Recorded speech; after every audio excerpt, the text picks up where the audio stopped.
उन लोगों में अब्दुल्ला उनहाल की बातें मानी जाती हैं। फैसला उन्हीं का होता है। आहिस्ता आहिस्ता दामाद को अपनी तरफ खींच लूं। आप माफी मांगने आई होंगी गालिबन। किस चीज की? जो कुछ हुआ मैं भी वहाँ मौजूद थी। एक बात क्लियर कर दूं मैं, अगर गलती मेरी बहन की हुई तो उसका दिफा हरगिज़ नहीं करूंगी। अगर आप अपने शोहर को किसी दूसरी औरत को फूल देते हुए देखें तो आप क्या करेंगे? खैरियत, कोई मसला है क्या? मरियम साहिबा से कुछ बात करनी थी इसलिए आई थी यहाँ। ओ, यानी तो कोई मसला है।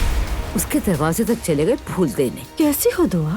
ठीक हूँ, आप बताइए। तुम्हारा बेली काफी बड़ा हो गया, कहीं ट्विंस तो नहीं है? हमारे खानदान में तो कभी ट्विंस नहीं हुए। उमर चाचा उनके भाई ट्विंस थे ना? मुझे नहीं पता था। उनकी ट्रैफिक हादसे में डेथ हो गई थी। हमारी फैमिली इस मौजू पे बात ही नहीं करती। यकीन नहीं आ रहा, ये तो एक जैसे है। दुआ, ये इन भाइयों की आखिरी मुश्तरका तस्वीर है।